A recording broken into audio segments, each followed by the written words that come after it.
Bakunze bisobanukirweofficial, reka tubasuhuze kandi tubifurize gukomeza kugubwa neza. Mu minsi yashize hari amakuru yagiye hanze yavuga ko Tshisekedi yaba yaraburiwe irengero. Ibiro byagiye bigarukwa mu bihe bitandukanye, ndetse nyuma haza gusohoka amakuru avuga ko ashobora kuba arwaye, ndetse n'andi yagiye ajya hanze atandukanye yagarukaga ku buryo yaba yaraje i Kigali cyangwa se yaba yaraje mu Rwanda kwifatikanya n'abanyarwanda mu kwibuka ku nshuro 30 Jenoside yakorewe Abatutsi mu mwaka w'1994. Sasa Perezida Felix Antoine Tshisekedi wa Repubulika ya Demokarasi ya Kongo akomeje kuburirwa irengero, ndetse aho aherereye hakomeje kuba amayobera. Gusa uyu munsi Perezida Tshisekedi bishobora kuba hamenyekanya ahantu yaba aherereye. Uti bimeze bite rero? Twakubwira ko Perezida Tshisekedi n'ubundi ku cyumweru gishize nibwo hamenyekanye amakuru y'uko uyu mugabo yagiriye urugendo mu gihugu cy'amahanga kitamenyekanye. Ese koko Tshisekedi yaba arwaye? Ese koko Tshisekedi yaba yaraburiwe irengero? Ese koko Tshisekedi yaba aherereye mu kihe gihugu? Hagati aho twakubwira ko mu gihugu cy'u Burundi perezida w'iki gihugu Evariste Ndayishimiye yasabye abarundi kumuba inyuma nk'uko inzuki zirinda n'ubundi umwami wazo. Perezida w'u Burundi rero Ndayishimiye Evariste yasabye n'ubundi abaturage be kumurwanira nk'uko inzuki zirwanirira umwami wazo zimukurikira hagiye hose. Ikaze rero mwe mwese mutari mwakora subscribe, mugakora share, ikindi mugatera comment ku biganiro n'amakuru tuba tugenda tubagezaho kugira ngo murusheho gusobanukirwa byinshi kuri bisobanukirweofficial. Ikaze rero. Sasa icyumweru kirihise nta ucirigera Tshisekedi, ndetse Perezida Felix Tshisekedi Antoine wa Repubulika ya Demokarasi ya Kongo akomeje kuburirwa irengero, ndetse aho aherereye akomeje kuba amayobera.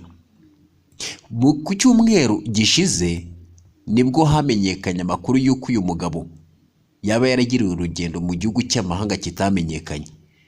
Uwo munsi radio na televiziyo by'Ububiligi byatangaje ko uyu mugabo yaba yaraje i Kigali kwifatikanya nyine n'abanyarwanda kwibuka ku nshuro ya 30 Jenoside yakorewe Abatutsi mu mwaka w'1994. Gusa nyuma iza kuvuguruzwa ayo makuru nyuma yo kunyomozwa na Tina Salama usanzwe ari umuvugizi wa Perezida wa Repubulika ya Demokarasi ya Kongo Antoine Felix Tshisekedi Chilombo. Ibiro ntaramakuru by'abanyekongo ASP uwo munsi byo byatangaje ko Tshisekedi yaba yaragiriye uruzinduko rw'akazi mu Buholandi. Gusa nyuma nabyo biza gusiba ubutumwa byari byanditse ku rubuga rwa X cyangwa se rwahoze rwitwa Twitter. Tshisekedi rero aheruka kugaragara mu ruhame ku wa gatandatu w'icyumweru gishize, ubwo yari ayoboye umuhango wo kwiyunga kw'abanyekongo bo mu bwoko bw'Abateke n'Abayaka bari bamaze igihe n'ubundi mu makimbirane yitwaje intwaro. Tina Salama rero ubwo yahakanaga ko sebuja yaje i Kigali, yavuze ko yagiye n'ubundi mu mahanga muri dosiye zihutirwa zireba igihugu.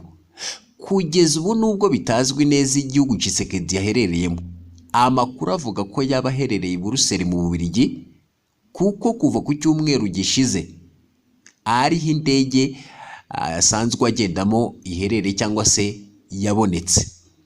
Hari n'andi makuru bigoye kugenzura avuga ko uyu mugabo yaba arwaye. Radio y'Abafaransa RFI cyakora ivuga ko ifite amakuru y'uko nta gihindutse Perezida Felix Tshisekedi ashobora kongera kugaruka muri Repubulika ya Demokarasi ya Kongo kuri uyu wa gatandatu, nyuma y'igihe abanyekongo bataza ahaherereye. Uyu munsi rero wakwibaza ati se Tshisekedi bundi koko ahaherereye he? Ese aherereye mu biki? Ni iki cyatumye hatamenyekana icyo Tshisekedi yaba aherereyemo ndetse n'icyo n'igihugu yaba aherereyemo? Hagati aho twakubwira ko Perezida w'u Burundi Evariste Ndayishimiye yasabye abarundi kumuba inyuma nk'uko inzuki zirinda umwami wazo. Perezida w'u Burundi Ndayishimiye Evariste yasabye abaturage be kumurwanira nk'uko inzuki zirwanira umwami wazo zimukurikira hagiye hose. Kuri uyu wa gatanu tariki 12 z'ukwezi kwa 4 2024 nibwo Perezida w'u Burundi yatangije n'ubundi icyo yise imyigisho zo gutegura amatora y'umukuru w'igihugu ateganyijwe umwaka utaha, no kuvuga umwaka 2025. Ibi rero n'ubundi bifungura izi nyigisho byabereye ku mugaragaro mu ntara ya Gitega kuri stade Ingoma, aho byari byitabiriwe n'imbaga y'abarundi bari baturutse mu duce dutandukanye.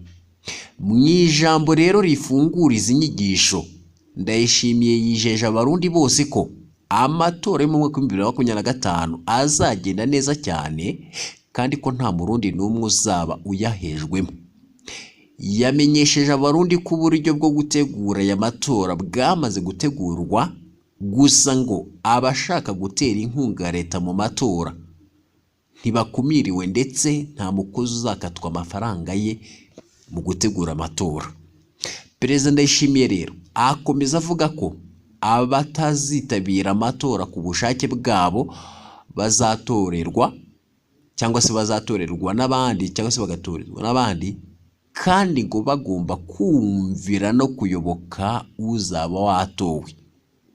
Yagize ati uwiyimye uburenganzira bwo gutora abandi baramutorera kandi agomba gukurikira abatowe.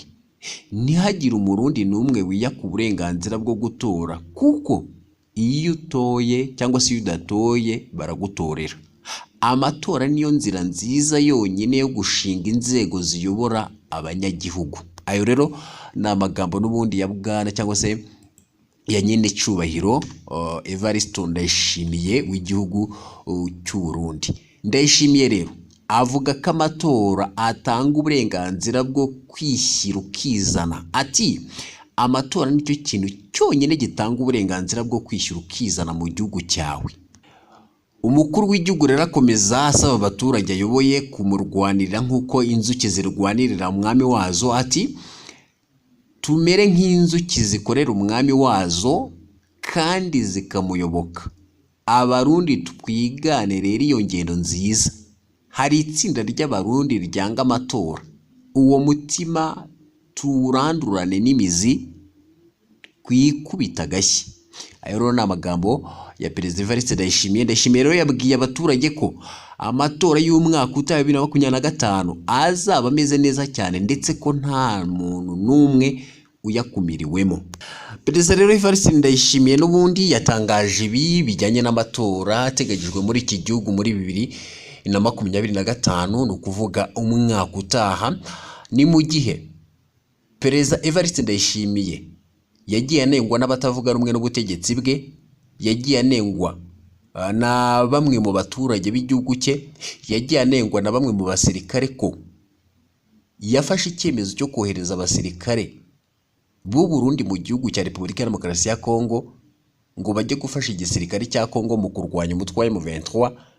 Nyamara abo basirikare bakaba batari kubona inyungu zakabaye zibazaho, ndetse ngo igihugu nta nyungu gifitemo usibye ngo agatsiko ka bamwe cyangwa se abantu bamwe bari mu butegetsi cyangwa se bari mu buyobozi bw'igihugu cy'u Burundi mu nzego zo hejuru. Aha rero habarwa ko n'ubundi umusirikare umwe w'igihugu cy'u Burundi wagiye muri Repubulika Iharanira Demokarasi ya Kongo gufatikanya n'igisirikare cya Kongo mu kurwanya umutwe wa M23 byibura yahabwa cyangwa se ari guhabwa amafaranga ibihumbi 5 by'amadolari ya Leta Zunze Ubumwe za Amerika buri kwezi yamufasha mu buzima bwa buri munsi, ariko ngo nta nubwo bahabwa agera ku madolari 100 buri kwezi. Ibi rero abarundi bagiye babinenga cyane, ndetse perezida w'u Burundi bagiye banamunenga ko abana babo bari gushirira ku rugamba, no kuvuga abasirikare b'u Burundi boherejwe muri Repubulika ya Demokarasi ya Kongo, nyamara ngo igihugu cy'u Burundi nta nyungu kibifitemo. Ikindi rero Perezida Evariste Ndayishimiye bamunengera nuko n'ubundi Perezida Evariste Ndayishimiye bamunenga ko ubuzima bwahenze mu gihugu cy'u Burundi, ngo ubuzima bwarahenze ndetse nta bitoro, ndetse isukari nayo yarahenze no kuboneka nabyo ni hatari. Rero bakavuga ko rwose ibyo byose byagiye ibibazo mu gihe cyangwa se ku butegetsi bwa Perezida Evariste Ndayishimiye. Mu ijambo rero rya Perezida Evariste Ndayishimiye bigaragara ko rwose ashaka ko abarundi bamujya inyuma bakamushyigikira bakamufasha mu matora y'umwaka utaha 2025. Uyu munsi rakibazwa ese Perezida Evariste Ndayishimiye azongera atorwe ayobora igihugu cy'u Burundi? Ese Perezida Evariste Ndayishimiye natorwa ibitaragenze neza yiteguye kubihindura?